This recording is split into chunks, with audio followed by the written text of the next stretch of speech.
அனைவருக்கும் வணக்கம். 8ஆம் வகுப்பு கணக்கில் பாடம் 1 எண்களை பற்றி இந்த வீடியோவில் பார்க்கலாம்.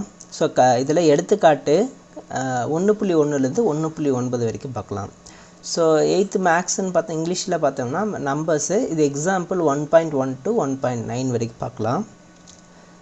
ஸோ ஃபஸ்ட்டு ஒன், பின்வரும் விகிதமுறு எண்களை தசம எண்களாக எழுதுக அப்படின்னு கேட்டிருக்காங்க.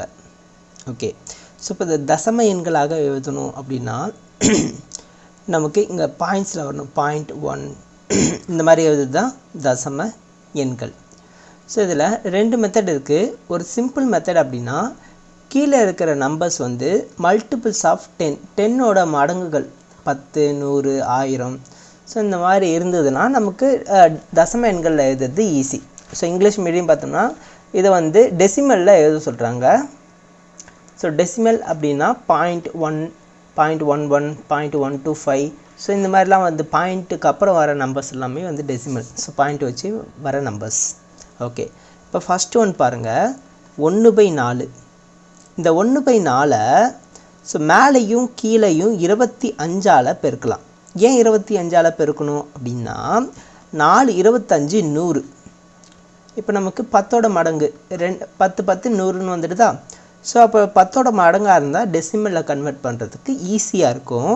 ஸோ அப்போ ஒரு 25 25. இப்போ இந்த 25 100ஆல் வகுத்தோம் அப்படின்னா இங்கே 100ல் எத்தனை 0 இருக்குது? 2 0. இந்த 25க்கு அப்புறம் இங்கே ஒரு பாயிண்ட் இருக்கிறதா அர்த்தம். இந்த பாயிண்ட்டு இங்கே எத்தனை 0 இருக்கோ அத்தனை 0 முன்னாடி போயிடும். 1 2. ஸோ 2 பாயிண்ட் முன்னாடி போயிடுச்சுன்னா 0.25 அப்படின்னு வரணும். ஸோ பாயிண்ட் இருக்கிறது தெரியாது அப்படின்றதுக்காக நம்ம முன்னாடி 0 வச்சுக்கிறோம். 0.25 இதுதான் இதுக்கான ஆன்சர். அடுத்து ரெண்டாவது கணக்கு பார்க்கலாம். 1 3/20. இப்போ இந்த 1 3/20 வந்து கலப்பு பின்னத்தில் இருக்குது. இங்கிலீஷில் வந்து மிக்சடு ஃப்ராக்ஷனில் இருக்குது. ஸோ இது என்ன பண்ணணும், நம்ம ஃப்ராக்ஷனுக்கு மாற்றணும் ஃபஸ்ட்டு.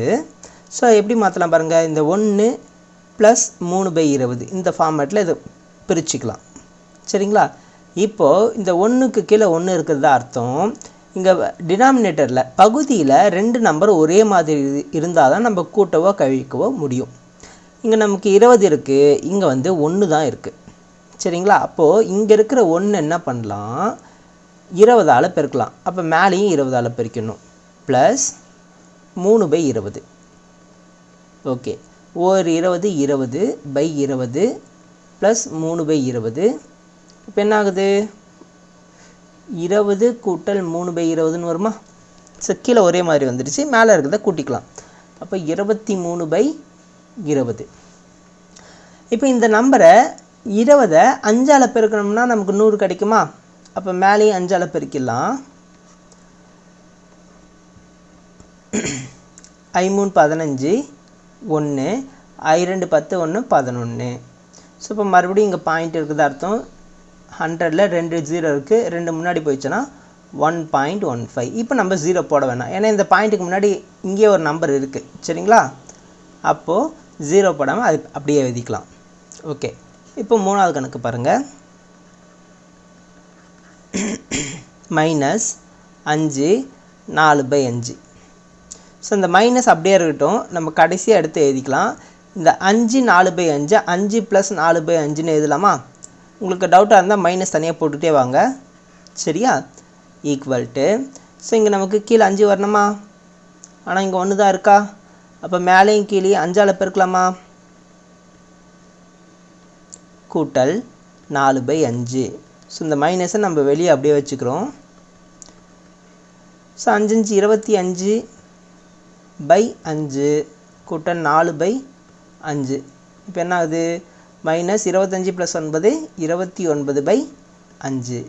ஸோ 5 20ஆல் பெருக்குனா நமக்கு 100 கிடைக்கும். அப்போ மேலேயும் 20ஆல் பெருக்கிக்கலாம். 18 மீதி 1 580. இப்போ 2 0 தள்ளி புள்ளி வைக்கணுமா. 2 0 தள்ளணும், 2 0க்கு 2 பாயிண்ட் தள்ளணும். ஸோ 5.80 அப்படின்னு கிடைக்கும். அடுத்து நாலாவது கணக்கு. ஸோ 3ன்னு இருக்குது. ஸோ 3/1ன்னு எழுதிக்கலாம். இப்போ மேலேயும் கீழே 10ஆல் பிரிக்கலாமா. 30/10. ஸோ இந்த ஒரு 3.0 அப்படின்னு வரணும், ஒரு பாயிண்ட் தள்ளி புள்ளி வைக்கணும். சரிங்களா? ஸோ இதை 3.0 அப்படின்னு எழுதிக்கலாம். இப்போ கடைசியாக பாருங்கள், அஞ்சாவது 1/3. இப்போது நம்ம கீழே இருக்கிற நம்பரை எந்த நம்பரால் பெருக்கினாலும் நமக்கு 10, 100, 1000 கிடைக்காது. ஸோ அப்போ என்ன பண்ணணும் அப்படின்னா 1ஐ 3ஆல் வகுக்கணும். ஸோ டிவைட் பண்ணுறோம். ஸோ ஃபஸ்ட் எடுத்தோன்னே டிவைட் பண்ண முடியாது, அதனால் பாயிண்ட் வச்சுக்கிட்டு இங்கே ஒரு 0 வச்சுக்கிறோம். ஸோ 3 பெருக்குனா 9 முறை வரும், மீதி 1, மறுபடியும் 1ன்னே வருது, மறுபடியும் 3 போடுறோம், 9 வரும். ஸோ அதே போல் போயிட்டே இருக்கும். ஸோ அப்போ இதை 0.333ன்னு போட்டு 3 டாட் வச்சுடுங்க. ஸோ இதுதான் நமக்கு தேவையான ஆன்சர். அடுத்த கணக்கு பார்க்கலாம். எடுத்துக்காட்டு 1.2 திட்ட வடிவில் எழுதுக அப்படின்னு கேட்டிருக்காங்க. திட்ட வடிவில் அப்படின்னா இப்போ பாருங்கள் 3/6 இருக்குதுன்னு வச்சிங்களேன். இங்கே மேலேயும் 3ஆல் டிவைட் பண்ணலாம், கீழேயும் 3ஆல் டிவைட் பண்ணலாமா? ஸோ ஒரே நம்பரால் மேலேயும் கீழேயும் டிவைட் பண்ண முடிஞ்சதுன்னா டிவைட் பண்ணி சிம்பிள் ஃபார்மில் எழுதுகிறோம். அதுதான் வந்து திட்ட வடிவம் அப்படின்னு சொல்கிறாங்க. ஸோ 3ஆல் டிவைட் பண்ணால் 1, 6ஐ 3ஆல் டிவைட் பண்ணால் 2. இதுதான் நமக்கு தேவையான திட்ட வடிவம். எதுக்கு? 3/6க்கான திட்ட வடிவம். இதை 9/18ன்னு எழுதலாம். இதையும் 9வது வாய்ப்பாடால் அடித்தோம்னா 9 9 2 18. ஸோ இதுக்கும் இதுதான் வரும். சரிங்களா? சரி, இங்கே பார்க்கலாம். ஸோ இந்த மாதிரி திட்ட வடிவில் எழுதும்போது கீழே நமக்கு மைனஸ் வரக்கூடாது. இப்போ ஃபஸ்ட்டு சம்மே பாருங்கள், 48/-84 அப்படின்னு கிடச்சிருக்கு. இப்போ கீழே மைனஸ் வரக்கூடாது அப்படின்னா ஃபஸ்ட்டு என்ன பண்ணணும்? ஸோ மைனஸால் மேலேயும் கீழேயும் பெருக்கணும். -1ஆல் மேலேயும் கீழேயும் பெருக்கணும். ஸோ பெருக்கும்போது -48/84 அப்படின்னு கிடைக்குது. இப்போது ஏதாவது ஒரு டேபிளால் டிவைட் ஆகுதுன்னு பார்க்கலாம். இப்போ 4வது டேபிளால் டிவைட் பண்ண முடியும். ஸோ அதை டிவைட் பண்ணிட்டோம்னா -12/21. இப்போ 3வது டேபிளால் டிவைட் பண்ண முடியும், -4/7. இதுதான் நமக்கு தேவையான ஆன்சர். ஆனால் இங்கேருந்து பாருங்கள், இது எனக்கு 12வது வாய்ப்பாடு தெரியும் சார், 12வது டேபிளில் கேன்சல் பண்ண முடியும் சார் அப்படின்னு தெரிஞ்சதுன்னா நீங்கள் இந்த ஸ்டெப் போடாமல் டேரெக்டாக -4/7 அப்படின்னு போட்டுடலாம். ஸோ எப்படி போட்டாலும் இது 2வது வாய்ப்பாட்லேயும் போட்டிருக்கலாம். 2வது வாய்ப்பாடு போட்டுட்டு மறுபடியும் இன்னொரு முறை 2வது வாய்ப்பாட்டில் போட்டுட்டு மறுபடியும் இன்னொரு முறை 3வது வாய்ப்பாட்டில் போட்டாலும் இதே ஆன்சர் தான் வரும். சரிங்களா? ஸோ மெத்தட் எப்படியா இருந்தாலும் சரி, கடைசி ஃபைனல் ஆன்சர் இது தான் வரும். அடுத்த கணக்கு பார்க்கலாம். -18/-42. ஓகே. ஸோ இப்போ ஏற்கனவே மைனஸ் இருக்குது, கீழே வரக்கூடாதுன்னு சொன்னோம். அப்போ மேலேயும் கீழே மைனஸால் பெருக்கலாம். -1ஆல் பெருக்கணும்னா so minus into minus plus ஆகிடும், மைனஸ் இன்ட்டு மைனஸ் ப்ளஸ் ஆகிடும். அப்போ இங்கே கேன்சல் பண்ணிக்கலாம். சரிங்களா? ஸோ இப்போ உங்களுக்கு புரியுதுக்காக ஃபஸ்ட்டு இந்த மாதிரி போட்டு காட்டுறோம். அடுத்தடுத்த முறை கணக்கு போடும்போது மேலேயும் கீழே மைனஸ் இருந்தால் நம்ம டேரெக்டாக கேன்சல் பண்ணிவிட்டு இந்த ஆன்சர் வந்துடும். சரிங்களா? இப்போ என்ன பண்ணணும்? எந்த டேபிளில் கேன்சல் ஆகுதுன்னு செக் பண்ணி பார்க்கணும். சரிங்களா? இப்போது நான் ஏற்கனவே சொன்ன மாதிரி 2வது டேபிளில் போடலாம், 3வது டேபிளில் போடலாம், 4வது டேபிள் வராது. ஓகேங்களா? ஸோ நீங்கள் ஸ்டெப் பை ஸ்டெப்பாக கூட போட்டு செக் பண்ணி பார்த்துக்கலாம். ஓகேவா? இப்போ நம்ம 6வது டேபிளில் நான் போடுறேன், 6வது வாய்ப்பாட்டில் வகுக்கிறேன். 6 3 18, 7 6 42. இதுதான் நமக்கு தேவையான ஆன்சர். இல்லை எனக்கு 6வது வாய்ப்பாடில் போடல, 2வது வாய்ப்பாட்டில் போட போகிறேன் அப்படின்னாலும் பாருங்கள், 2வது வாய்ப்பாட்டில் போட்டோம்னா 9 2 18, 21 2 42. மறுபடியும் இதை 3வது வாய்ப்பாடில் டிவைட் பண்ணுறோம் அப்படின்னா ஓகேவா? ஸோ 3 3 9, 7 3 21. இதே ஆன்சர் வந்துடுச்சா? ஓகே. நீங்கள் இப்படி போட்டாலும் சரி, இப்படி போட்டாலும் சரி, ஃபைனல் ஆன்சர் சேமாக தான் வரும். ஓகேவா? அடுத்து எடுத்துக்காட்டு 1.3 பார்க்கறதுக்கு முன்னாடி இந்த விதிகளை நீங்கள் பார்த்துக்கணும். பாருங்கள், ஒவ்வொரு மிகை எண்ணும் 0ஐ விட பெரியதாகும் அப்படின்னு சொல்கிறாங்க.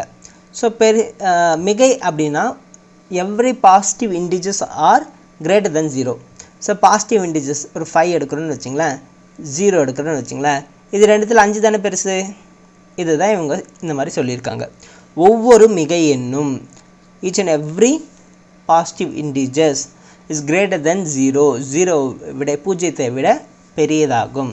ஸோ அப்போ இதுக்கு என்ன மீனிங்? Greater than 0. ஓகே, அடுத்த கேள்வி பாருங்களேன். அடுத்த விதி பாருங்களேன். ஒவ்வொரு குறை எண்ணும் பூஜ்ஜியத்தை விட சிறியதாகும். இன்கேஸ் இங்கே -5 இருக்குதுன்னு வச்சுங்களேன். சப்போ -5 சின்னது, 0வோட சின்னது. So -5 is less than 0. So negative நம்பர்ஸாக இருந்தால் 0வோட சின்னதாக இருக்கும். அடுத்து ஒவ்வொரு மிகை எண்ணும் ஒவ்வொரு குறை எண்ணை விட பெரியது. இப்போது -5 எடுத்துக்கிறோம், 1 எடுத்துக்கிறோம். இந்த ரெண்டுத்தில் நம்பர்ஸ் மட்டும் பார்த்தோம்னா 5 பெருசு. ஆனால் மைனஸ் இருக்கிறதுனால மைனஸ் இருந்து ப்ளஸ் இருந்ததுன்னா ப்ளஸ் இருக்கிறது தான் எப்போவுமே பெருசாக இருக்கும். ஓகேங்களா? இப்போ -2 எடுக்கிறோம்னு வச்சிங்களேன், +2 தான் எப்போவுமே பெருசாக இருக்கும். ஓகேவா? அடுத்து ஒரு எண்கோட்டின் மீதுள்ள ஓர் எண்ணின் வலதுபுறமாக அமையும் ஒவ்வொரு எண்ணும் அந்த எண்ணை விட பெரியதாகும். ஸோ ஃபார் எக்ஸாம்பிள் இப்படி பாருங்கள். இங்கே 0 இருக்கும், 1 2 3 4 இப்படி போயிட்டே இருக்குது. -1 -2 -3 -4. இப்போ இதில் இருக்க ஏதாவது ஒரு 2 நம்பர் எடுத்துக்கோங்களேன். அதில் வலதுபுறமாக இருக்கிறது பெரிய நம்பராகவும் இடதுபுறமாக இருக்கிறது சிறிய நம்பராகவும் இருக்கும். ஓகேங்களா? இப்போ பாருங்கள், நான் -4 +4 எடுத்துக்கிறேன்னு வச்சுங்களேன். இதில் வலதுபுறமாக 4 தான் பெருசு, மைனஸ் சின்னது. அதான் இங்கே பார்த்தோம், ப்ளஸ்ஸு மைனஸு. ஓகேவா? ஓகே, இப்போ இல்லை நான் ரெண்டுமே மைனஸ் எடுத்துக்கிறேன் சார் அப்படின்னா -2 -1 இது ரெண்டுத்தில் எது சின்னது? ஸோ இடதுபுறமாக இருக்கிற -2 சின்னது, வலதுபுறமாக இருக்கிற -1 பெருசு. ஓகேங்களா? ஸோ இது 0க்கு ரெண்டுமே இடதுபுறமாக தான் இருக்குது அப்படின்லாம் செக் பண்ணி பார்க்கக்கூடாது. நம்ம எடுத்துக்கிற 2 நம்பரில் எது வந்து லெஃப்ட் சைடும் எது வந்து ரைட் சைடில் இருக்குதுன்னு பார்க்குறோம். ஸோ அப்போது லெஃப்ட் சைடு அப்படி இருந்ததுன்னா அது வந்து ஸ்மாலஸ்ட் நம்பர், சின்ன நம்பர். ரைட் சைடில் இருந்தது அப்படின்னா அது லார்ஜஸ்ட் நம்பர், பெரிய நம்பர். ஓகேவா? அதை தான் இங்கே சொல்கிறாங்க. சரியா? இந்த 4 பார்த்துங்க. ஸோ அடுத்து நம்ம எடுத்துக்காட்டு 1.3 பார்க்கலாம். ஓகே, இப்போ பாருங்கள். ஸோ இந்த எடுத்துக்காட்டில் ஆகியவற்றை ஒப்பிட்டு எது பெருசு அப்படின்னு கேட்குறாங்க. இப்போது இங்கே வந்து மைனஸ் இருக்குது, இங்கே வந்து ப்ளஸ் இருக்கா? ஸோ ப்ளஸ்ஸு மைனஸ் மாறி மாறி இருந்தால் அதில் ப்ளஸ் இருக்கிறது தான் பெரிய நம்பர். சரிங்களா? அப்போ 5/17 தான் பெரிய நம்பர். அடுத்து ஸோ இப்போ இந்த ரெண்டுத்தையும் கொடுத்து ஒப்பிடுக அப்படின்னு கேட்குறாங்க. எது பெருசு எது சின்னது? இந்த மாதிரி பின்னத்தில் இருக்கும்போது, ஃப்ராக்ஷனில் இருக்கும்போது, ஸோ இந்த டினாமினேட்டர் பகுதி வந்து ஒரே மாதிரி இருக்கான்னு செக் பண்ணி பார்க்கணும். இங்கே நமக்கு பகுதி ஒரே மாதிரி இருக்கா? அப்போ மேலே இருக்கிற நம்பரை மட்டும் செக் பண்ணால் போதும். 1/3 4/3. ஸோ கீழே இருக்கிறத மறந்துடுங்க. மேலே இருக்கிற நம்பர் 14. ஸோ இந்த எண்கோட்டில் 1 2 3 4ன்னு வருமா? இது வந்து வலது பக்கம் வந்துருச்சா? 1 வந்து இடது பக்கம் வந்துருச்சா? அப்போது வலதுபுறம் இருக்கிறது தான் பெரிய நம்பர். அப்போ 4 தான் பெரிய நம்பர், இதுதான் பெரிய நம்பர். சரிங்களா? ஸோ ஆன்சர் இந்த மாதிரி வரும். ஓகே, அடுத்து இப்போ பாருங்கள், இங்கே பகுதி வந்து ஒரே மாதிரி இல்லை. இப்போ இந்த ஒரே மாதிரி இல்லைன்னா நம்ம அப்படியே 5 தான் பெருசு இதுதான் பெருசு அப்படின்னு போடக்கூடாது. சரிங்களா? முதல்ல பகுதியை ஒரே மாதிரி மாற்றிட்டு டினாமினேட்டரை சேம் நம்பராக கன்வெர்ட் பண்ணிவிட்டு அதுக்கப்புறம் தான் செக் பண்ணணும். ஓகேவா? ஸோ இப்போ ரெண்டும் ஒரே மாதிரி இருக்கணும்னா எல்சிஎம் எடுக்கணும். எல்சிஎம் எடுக்கிறோம். 4, 6 2ஆல் வகுத்தோம் அப்படின்னா 2 3, மறுபடியும் எதுவும் வகுப்படாது. அப்போ எல்சிஎம் மீசியமாக பார்க்குறோம். 2 × 2 × 3 2 4 4 3 12. அப்போது 3/4ஐயும் 5/6ஐயும் தனித்தனியாக எடுத்துக்கலாம். ஸோ இந்த 3/4ல் கீழே வந்து நமக்கு என்ன நம்பர் மல்டிப்ளை பண்ணால் 12 வரும் அப்படின்னு செக் பண்ணி பார்ப்போம். அதே போல் 5/6ல் கீழே என்ன நம்பர் மல்டிப்ளை பண்ணால் நமக்கு கீழே 12 வரும் அப்படின்னு செக் பண்ணி பார்க்கணும். ஸோ இப்போ இங்கே கீழே 3ஆல் பெருக்குனா 3 4 12. அப்போ அதே நம்பரை மேலேயும் பெருக்கிறோம். 3 3 9 3 4 12. ஓகே, அடுத்து இங்கே 6 கூட 2 பெருக்கணும்னா 12ன்னு கிடைக்கும். அதே போல் மேலேயும் 2ஆல் பெருக்கிறோம். 2 10 6 2 12. ஓகே, அப்போ 3/4 5/6ன்னு பார்த்தோம்னா அது 9/12 10/12ன்னு வருது. இப்போ இந்த ரெண்டுத்தையும் கம்பேர் பண்ணோம்னா 10 தான் பெருசு. அப்போ நமக்கு இதுதான் பெரிய நம்பர். ஓகேவா? ஓகே, அடுத்த கணக்கு. இப்போ பாருங்கள், கீழே மைனஸ் இருக்குது, மைனஸ் வரக்கூடாது. அப்புறம் ரெண்டு நம்பரும் ஒரே மாதிரி இருக்கணும். இது ரெண்டுத்தையும் கன்வெர்ட் பண்ணிட்டு தான் இது வந்து எப்படி இருக்குது கம்பேர் பண்ண சொல்கிறாங்க, பெருசா சின்னதா அப்படின்னு சொல்லணும். ஓகேவா? சரி, 9/4 -4 ஈக்குவல் டு 9/-4 இன்ட்டு -1 இன்ட்டு -1 எழுதலாமா? அப்போ -9/4ன்னு வந்துடும். ஓகே, ஸோ இங்கேயும் வந்து நமக்கு ஏற்கனவே மைனஸ் இருக்குது, -2/3. மைனஸ் இல்லாமல் இருந்ததுன்னா ப்ளஸ் இருக்குது தான் பெரிய நம்பர்னு சொல்லிட்டு போயிட்டே இருந்திருக்கலாம். ரெண்டுமே மைனஸ் இருக்குது. ஓகே, இப்போ நமக்கு கீழே 4 இருக்குது, இங்கே 3 இருக்குது. 4க்கும் 3க்கும் எல்சிஎம் என்ன வரும்? இப்போ தான் பார்த்தோம், 12. ஓகேவா? ஸோ அப்போது 4 3ஆல் பெருக்கிறோம். அதே போல் மேலே இருக்கிற நம்பரையும் 3ஆல் பெருக்கிறோம். 12 -27ன்னு வருது. அடுத்து என்ன இருக்குது? -2/3 இருக்கா? ஸோ இந்த -2/3 மேலேயும் கீழேயும் 4ஆல் பெருக்கலாமா? ஏன்னா கீழே 12 வரணும். ஸோ 3 4 12, மேலே -8. இப்போ பாருங்கள், -27/12 -8/12. ஸோ எல்லாமே என்ன சொல்லுவோம்? -27 தான் பெருசு அப்படின்னு சொல்லுவோம். இது தவறு. ஏன் அப்படின்னா, இப்போ நம்ம நம்பர் லைன் வரையும் போது, எண் கோடு வரையும் போது -1 இங்கே வரும், -8 இங்கே வரும், -27 இங்கே வருமா? கீழே இருக்கிறத மறந்துடுங்க. ஓகேவா? ஏன்னா ரெண்டுத்தையும் ஒரே மாதிரி கொண்டு வந்துட்டோம். இதில் மாற்றம் இருக்க போதில்லை. அப்போ -27 இங்கே வரும், -8 இதுக்கு முன்னாடியே வந்துடும். ஸோ லெஃப்ட் சைடு வந்து -27 இருக்கும், ரைட் சைடில் வந்து -8 இருக்குது. ஸோ லெஃப்ட் சைடு அப்படின்னா இடதுபுறம்னா சின்ன நம்பர், ரைட் சைடுனா பெரிய நம்பர். ஸோ ரைட் சைடில் என்ன நம்பர் இருக்குது? -8 இருக்குது. அப்போ இந்த -8 தான் பெருசு. -8க்கு நேரம் என்ன இருக்குது? -2/3 பெரிய நம்பர், 9/-4 சின்ன நம்பர், சிறிய எண். ஓகேவா? ஃபைனலாக கொஷினில் என்ன கேட்டிருக்காங்களோ அந்த நம்பர் எடுத்து வந்து எழுதி எது பெருசு எது சின்னதுன்னு சொல்லணும். ஓகேவா? ஸோ இந்த லைன் வரக்கூடாது, அதுக்கு வேறு மீனிங். ஓகேவா? ஸோ அடுத்த கணக்கு பார்க்கலாம். பின்வரும் விகிதமுறு எண்களை ஏறு வரிசை மற்றும் இறங்கு வரிசையில் எழுதுக அப்படின்னு சொல்கிறாங்க. ஓகேவா? நான் ஏறு வரிசை இல்லைனா இறங்கு வரிசை எதனா ஒன்று எழுதுகிறேன், இன்னொன்று நீங்கள் ட்ரை பண்ணுங்கள். அது அப்படியே சிம்பிள் தான்.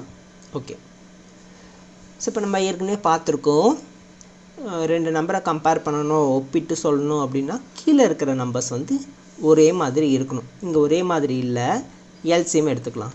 5, 10, 20, 30, 15. 5ஆவது வாய்ப்பாட்டில் போடலாமா? 1 5, 2 5, 4 5, 6 5, 3 5. மறுபடியும் 2ஆவது வாய்ப்பாட்டில் போடலாமா? 1 1, 2 2, 3 2. இது வரல, அப்படியே போட்டுடலாம். மறுபடியும் 2ஆவது வாய்ப்பாட்டில் போட்டு எடுத்துக்கலாம். 1 1 1, 3 3 அப்படியே இருக்கும். கடைசியாக 3ஆவது வாய்ப்பாட்டில் போட்டோம்னா இங்கேயும் 1 1ன்னு வந்துடும். ஓகேவா? ஸோ இந்த 1 1ன்னு வர வரைக்கும் நம்ம டிவைட் பண்ணிக்கிட்டே போகணும். ஓகேவா? சரி, சரி, இப்போ இதுக்கான எல்சிஎம் பாருங்கள், மீசிமா பாருங்கள். இதை எல்லாத்தையும் மல்டிப்ளை பண்ணுறோம். தமிழில் மீசிமா 5 × 2 × 2 × 3, 2 10, 5 60. ஸோ 60ன்னு கிடைக்குது. சரிங்களா? இப்போ இங்கே இருக்கிற ஒவ்வொரு நம்பரையும் நம்ம 60ஆக கன்வெர்ட் பண்ணணும். கீழே இருக்கிற நம்பர்ஸ் டினாமினேட்டர் அப்படின்னு சொல்லுவோம், தமிழில் பகுதி. ஸோ இந்த பகுதியை வந்து நம்ம என்னவா கன்வெர்ட் பண்ண போகிறோம்? 60ஆக கன்வெர்ட் பண்ண போகிறோம். ஸோ 60ஆக கன்வெர்ட் பண்ணணும்னா நமக்கு 5 எதால் பெருக்கணும் 60 வரும்? 12 60. ஓகே, 5 12 60. அப்போ மேலேயும் 12ஆல் மல்டிப்ளை பண்ணுறோம், -36. ஓகே, அடுத்து 7 / -10 இருக்கா? கீழே மைனஸ் வரக்கூடாதுன்னு சொன்னோமா? அப்போது நம்ம என்ன நம்பர் மல்டிப்ளை பண்ண போகிறோமோ அது கூட மைனஸையும் சேர்த்து மல்டிப்ளை பண்ணிடணும். ஓகேவா? இப்போ 10 எதால் பெருக்குனா 60 வரும்? 6ஆல். அப்போ -6ன்னு போட்டுடுறோம், -6. ஸோ கீழே 60 வந்துடும். Plus into minus minus, 7 6 42. அடுத்து -15/20 அப்படின்னு இருக்கா? -15 பை 20. இப்போ 20 3ஆல் பெருக்குனா நமக்கு 60 கிடைக்கும். அப்போ இங்கேயும் 3ஆல் பெருக்கிடுறோம். 3 15 45, அந்த மைனஸ் அப்படியே இருக்கும். அடுத்து 14/30 மைனஸ் 30ன்னு இருக்குது. ஸோ மைனஸ் 30 மைனஸ் 30 எதால் பெருக்குனா 60 வரும்? 2ஆல் பெருக்கணும். ஆனால் கீழே மைனஸ் வரக்கூடாது, அதனால் மைனஸ் 2ன்னு போட்டுடுறோம். அதே போல் மேலேயும் மைனஸ் 2ன்னு போடுறோம். Plus into minus minus 2 14 28. சரியா? இன்னும் ஒன்றே ஒன்று தான் இருக்குது, அது இந்த பக்கம் போட்டுடலாமா? ஸோ இங்கே கலர் மாற்றி போட்டுடுறேன். மைனஸ் 8/15 ஈக்குவல் டு, ஸோ இந்த 15 4ஆல் பெருக்குனா 60 கிடைக்குமா? அப்போ இங்கேயும் வந்து 4ஆல் பெருக்கிறோம். 4 8 32 மைனஸ் 32. ஓகேவா? இப்போது மேலே இருக்கிற நம்பர்ஸ் மட்டும் பாருங்கள். மைனஸ் 36 இங்கே எழுதிக்கலாம். இங்கே எழுதிக்கிறேன் மைனஸ் 36. 7க்கு நேரம் என்ன வருது? மைனஸ் 42. அடுத்து மைனஸ் 45. அடுத்து மைனஸ் 28. அடுத்து மைனஸ் 32. ஓகேவா? இப்போ இதில் சின்ன நம்பர்லேருந்து பெரிய நம்பர் போனால் ஏறு வரிசை, ஆனால் மைனஸில் இருக்கும்போது பெரிய நம்பர் தான் நமக்கான சின்ன நம்பர். ஓகேவா? இப்போ நான் ஏறு வரிசைன்னு எழுதுகிறேன், இன்க்ரீஸிங் ஆர்டரில் எழுதுகிறேன். சரிங்களா? அதில் மைனஸ் 45ன்னு இருக்குது பாருங்கள், இதுதான் ஃபஸ்ட்டு எழுதணும். அப்போது மைனஸ் 45 நேரம் என்ன இருக்குது? மைனஸ் 15/20. அதோட சின்ன நம்பர் எது? 42. அதை 7/-10. அடுத்து 36, அதாவது மைனஸ் 3/5, கமா இது முடிஞ்சது. அடுத்து மைனஸ் 8/15. கடைசியாக 14/30. ஸோ இதுதான் ஏறு வரிசை. எனக்கு இடம் இல்லைன்றதுனால நான் கீழே எழுதியிருக்கேன். நீங்கள் எழுதும்போது ஒரே லைனில் எழுதிக்கங்க. சரியா? ஸோ இறங்கு வரிசைனா இது அப்படியே உல்ட்டாவாக எழுதணும். ஸோ இறங்கு வரிசை பாருங்கள். 14/30, comma minus 8/15, comma minus 3/5, comma 7/-10, comma minus 15/20. இதுதான் இறங்கு வரிசை. இது இறங்கு வரிசை டிக்ரீஷிங் ஃபங்க்ஷன். இது வந்து ஏறு வரிசை இன்க்ரீஸிங் ஃபங்க்ஷன். சாரி, ஃபங்க்ஷன் கிடையாது, இன்க்ரீஸிங் ஆர்டர். ஓகேவா? ஓகே, அடுத்த கணக்கு பார்க்கலாம். 1/3 மற்றும் 5/9 ஆகியவற்றுக்கு இடையே ஒரு விகிதமுறு எண்ணை காண்க அப்படின்னு கேட்டிருக்காங்க. ஸோ முதல்ல என்ன பண்ணணும்? கீழே டினாமினேட்டர் பகுதி வந்து ஒரே மாதிரி கொண்டு வந்துடணும். ஓகேவா? ஸோ இப்போ பகுதி வந்து நமக்கு இங்கே 9 இருக்குது, இதையும் வந்து 9ஆல் கொண்டு வரலாம். அப்போ கீழே 3ஆல் மல்டிப்ளை பண்ணால் 9 வரும். அதே போல் மேலேயும் 3ஆல் மல்டிப்ளை பண்ணுறோம். 3/9. இங்கே என்ன இருக்குது? 5/9. அடுத்தது 5/9 இருக்குது. இப்போ இதை வந்து ஒரு நம்பர் லைனில் மார்க் பண்ணலாம். ஸோ இங்கே வந்து 3 இருக்குன்னு 5 இருக்குதுன்னு வச்சிங்களேன். இங்கே 4 இருக்குதுன்னு வச்சிங்களேன். இது 3 2 1. ஸோ இப்போ 0 போட வேண்டாம், இருக்கட்டும். ஸோ இன்கேஸ் இங்கே 9 இருந்ததுன்னா 9 போட்டுக்கலாமா? ஸோ எல்லாத்தையும் காமனாக போட்டால் வேல்யூ மாறாது. சரிங்களா? ஓகே, இப்போ என்ன கேட்குறாங்க? ஆகியவற்றுக்கு இடையே ஒரு விகிதமுறு எண்ணை காண்கன்னு கேட்குறாங்க. நமக்கு 3/9ம் 5/9ம் கொடுத்துருக்காங்க. இது ரெண்டுத்துக்கு இடையில் இருக்கிற ஒரு விகிதமுறு எண். ஸோ விடை வந்து என்ன வரும்? 4/9. ஓகேவா?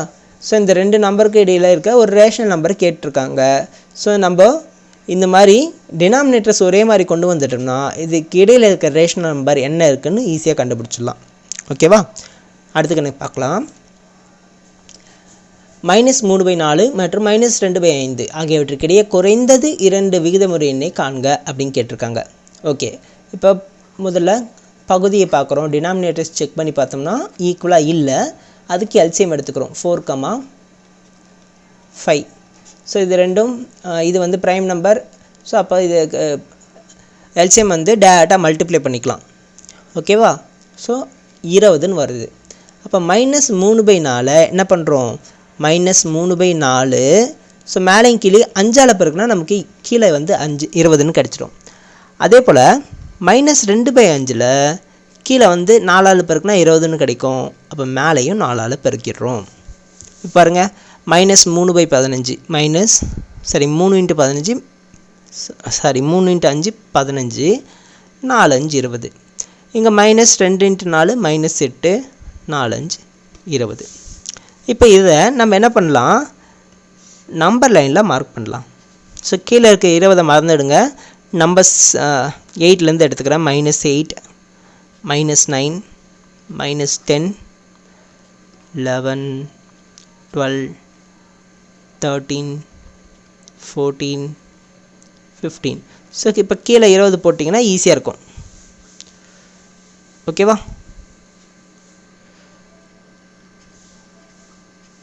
ஓகே, இப்போது -20 8/20க்கும் -15/20க்கும் இடையில் 2 விகிதமுறு எண்கள் கேட்டிருக்காங்க. 2 ரேஷனல் நம்பர். நம்ம ஏதாவது 2 ரேஷனல் நம்பர் எடுத்துக்கலாம். For example -11/20 -12/20. ஸோ விடை வந்து -11/20 அண்ட் -12/20. இந்த 12/20 நம்ம 2ஆல் டேபிளாக கேன்சல் பண்ணோம்னா -6/10ன்னு வரும். மறுபடியும் 2 டேபிளால் கேன்சல் பண்ணோம்னா -3/5ன்னு வரும். ஓகேவா? ஸோ இதில் மட்டும் கிளியராக இருங்க. இன்கேஸ் இது கேன்சல் பண்ணுறதுக்கு வரல அப்படின்னா எதனா 2 தான் கேட்டிருக்காங்க. அதனால் -11/20. அடுத்து என்ன எடுத்துக்கலாம், -13/20. இது எடுத்துங்க, கேன்சல் ஆகாது. இதே சரியான ஆன்சராக இருக்கும். ஓகேவா? எதை எடுத்தனாலும் சரியாக தான் இருக்கும். இல்லை இதில் இடையில் இருக்க எல்லாத்தையும் கூட எழுதுங்க, ஒன்றும் தப்பு இல்லை. Okay, thank you.